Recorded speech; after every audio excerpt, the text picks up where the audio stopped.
Want to do the intro? This is your list, man. Nah.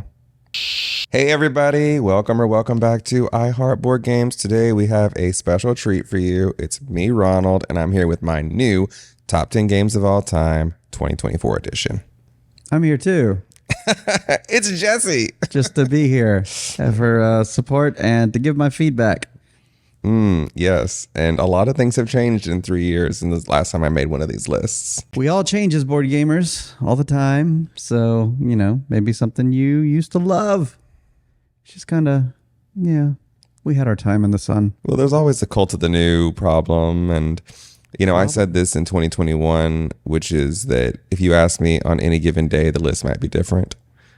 Yeah. We just constantly, it's always fluctuating. We're always changing our mind. And I, in fact, did not look at my old list in compiling this one.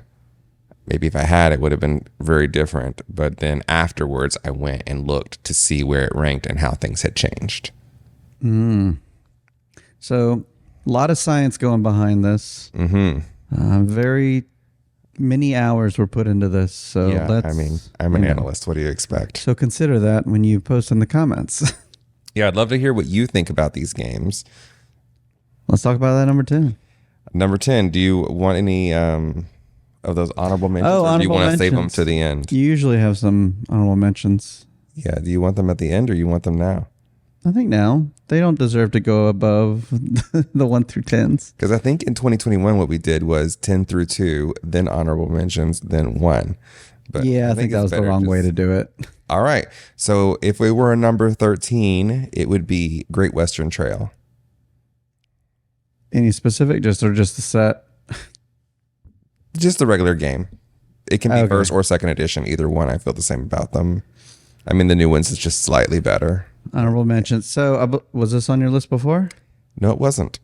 Somehow. Oh, so it kind of moved up, you would say. Yeah, I mean, I've played it a lot more since then, and I still love it, even though I almost always lose. It's also on Board Game Arena. I love to show people this game on Board Game Arena because it handles a lot of the bookkeeping and stuff for you. Great game. Yeah, I agree. It is a great game. I need to play it more.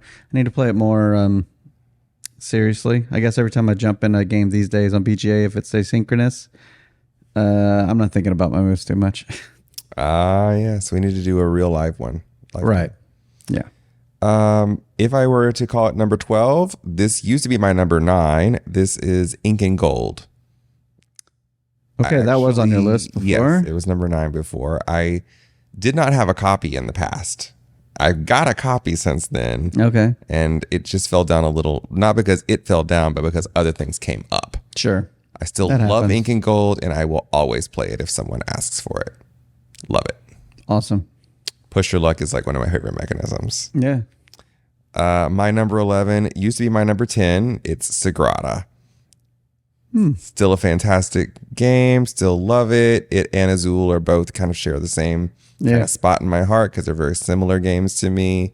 This one I just think barely ekes the other out. I don't know if that was the case back in 2021, but today that's how I feel. I don't get to play it enough, but I did finish the Legacy version. Legacy, they're different games. A little different. I preferred the Legacy a lot more than I preferred the base game. The app is great. Love the Steam app. Yeah, the Steam app is very well made. Yeah, beautiful. If you want a chance to play it yourself. All right, so number 10. It is. Now, when I made this list in the past, I specifically stated that I was not going to include any Legacy games on the list. That's true. This time, I mostly kept to that rule again. This is the one exception. I put Gloom Haven and Frost Haven at number 10. Okay. I just can't ignore the fact that I spend 4 hours of my week every week playing Frost Haven and have for 18 months now. I can't ignore the fact that I'm still playing Gloom Haven digital app after 5 or more years. I don't remember when Gloom Haven came out. I'm surprised it's at number 10 instead of higher. Yeah, I mean, like I said, I didn't really want to include any legacy games on this list, but I just felt I would be remiss without mentioning it since I really do love these games, and I'm looking forward to the second edition of Gloom Haven. I backed it, and apparently we backed the RPG too. If you don't know this, they call this D&D in a box, but it's like a board game version.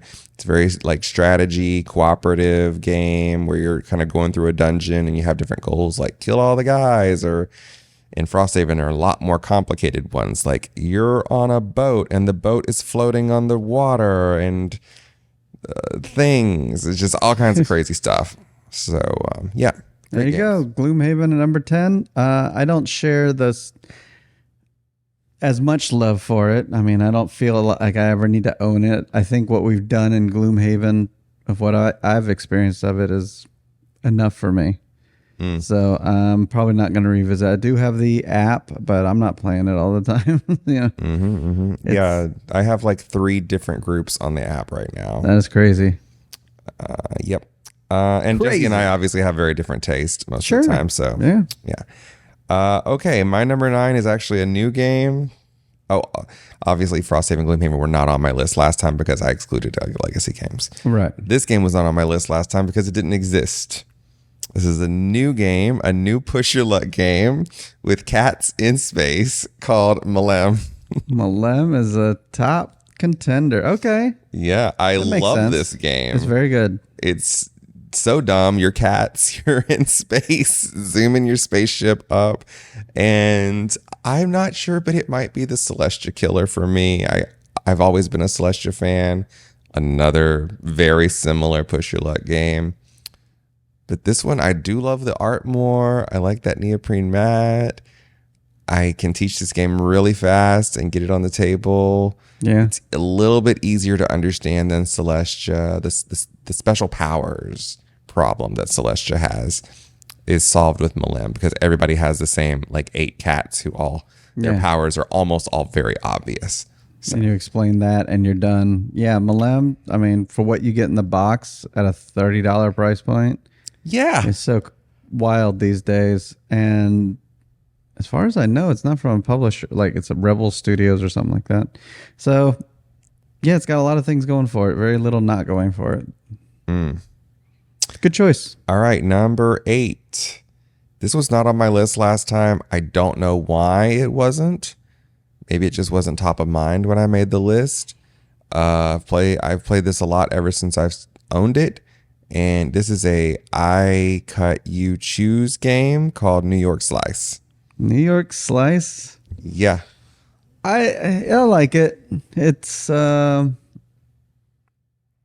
yeah, I'm never the first one to suggest it. It's always somebody else, and I'm the one like I'll play along. I'm not very good at it. That could be why. This game is great. It comes in a pizza box. The instruction manual is a menu. All the pieces of slices of pizza are look like slices of pizza. And it's a very simple idea. Whoever gets the most 8s gets 8 points. Whoever gets the most 7s gets 7 points. And there are 7 7s and there are 8 8s, et cetera, et cetera. All you got to do is cut up the pizza, but remember, you're picking last. Yep. So that thought process of, oh man, he's collecting 8s, he's collecting 7s. I have to split the 8s and the 7s, but I would really like to have an 8 and a 7. But I'm going to be last. How can I make these so unwieldy that they won't take them until it gets around to me? This decision point, this crunchy decision point, is the crux of the game. And it also plays very fast. It is over super fast. You can teach it super fast. Love it. I agree that it's a great game. But once again, I'm just, some reason, I can't split it just right. I do like how the pizza slices don't move. Like we've recently played Charcuterie, who has a similar split and choose, but you can move that thing all around however you want to. I like the limitation of choices in New York Slice. It's kind of like Scout. You have to leave it in that order. Yeah, some reason me holding a hand of cards is a little different than a pizza being on the table. But yeah. All right. Cool. Number 8. Number 7. This is one of the games on my list that I've played a lot more since 2021. Don't know if I owned it then or even if it existed. I don't remember when Llama came out, the card game. But yeah, it's Llama, the card game. Oh, Llama, the card game. Which is just called Llama, by the way. Sure. And depending on who you ask, it might have dots between all the letters or not, but it's all the same card game.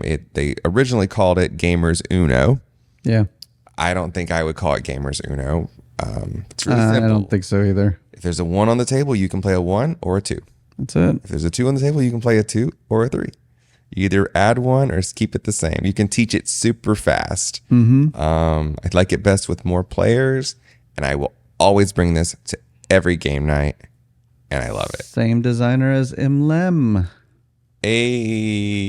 Maybe that's one of my top designers. Go check that video out now. That's right. So yeah, you have some really light choices up coming, starting except for Gloom Haven, Frost Haven, of course. I'm really glad you said that. Because number 6 is Rococo. Far from a lighter choice. This is also on my top 10. Hey, nice. Hey, we have a crossover. It's crossover. My top 10 came out like last year though, or like sometime. You guys can go check it out. He has a beard. That's true. I did have a big beard. Really scary. And like 40 more pounds. Rococo is this big Euro game. It's really a card game, action selection, and you're playing over maybe like 7 eras or whatever. You're making dresses and frock coats back in Louis XV's court, and I love the production of it. It's absolutely beautiful. I've talked about it a lot lately. Have you played the expansion in the box, the jewelry box? No, I haven't played it. I'm not a fan of that. We broke I don't it. need it. You know? I play with the other mini expansions, like adds a little bit, like 4 different little fabric things that are, pretty nice. And I had the nicer dresses that are worth more points. But when it comes to the big expansion that's in the box, yeah, I didn't care for it. The jewelry box. I need to try it, but this game doesn't come out enough for me to try it. That's the problem. I'm always teaching it to someone new. Okay. Yeah. Yep. You got to get some expert plays done. It needs a good digital implementation. It was not on my list before because I'm pretty sure I didn't have it. I'm not sure. Oh, you didn't own the game? Or I'm not sure when that reprint came out. I mean, I had only ever played the old version once, and I was like, this is a game for me. Yeah. I just went off the recommendations of people I know. They said they liked this. I was like, all right, I'll give it a go. All right, number 5. This was also not on my list before. I definitely did not own it, and now I do. And I play it with everybody that I can get to play. This is Cant Stop by Sid Saxon. Can't stop. And I can't. Old choice. I can't stop choosing push your luck games. All right. I can't stop. I've played this like 200 times or something on Board Game Arena. I mean, I have so many games of it, and I keep wanting to play it every time. In a way, yeah. Like Llama's kind of a push your luck. Like once those cards are getting down, there's a bit of pushing your luck there. Wow. See, Llama, I didn't mention this before when we were on Llama, but the decision making of do I quit or do I draw? That's the push your that luck. crunchy moment right there that I love. Yeah. And the same thing with Can't Stop. That crunchy moment of, oh man, if I roll one more 7, I can take the 7s from Jesse. He was really close. But I've already rolled a bunch of times this turn.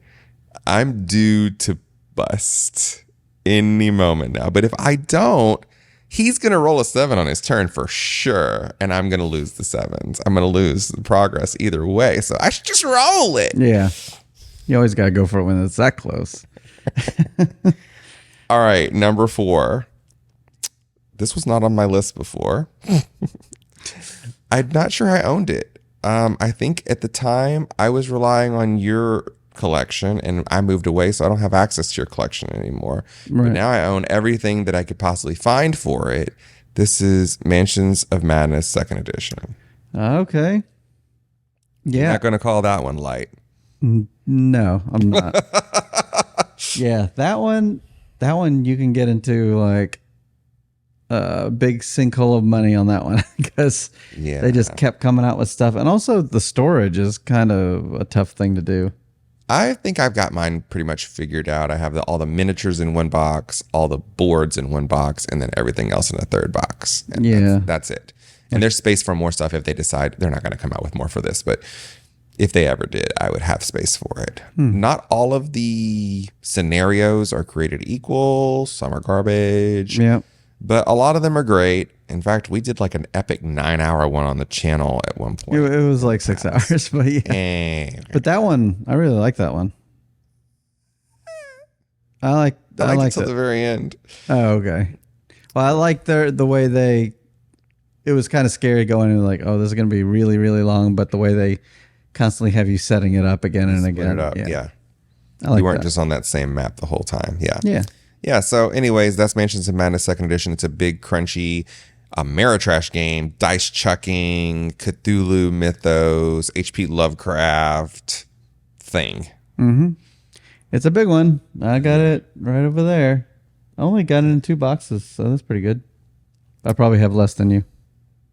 All right, number 2. We're getting down to it. Are we on to number 2? We're on to number 3. Yeah, I was gonna say whatever number 3.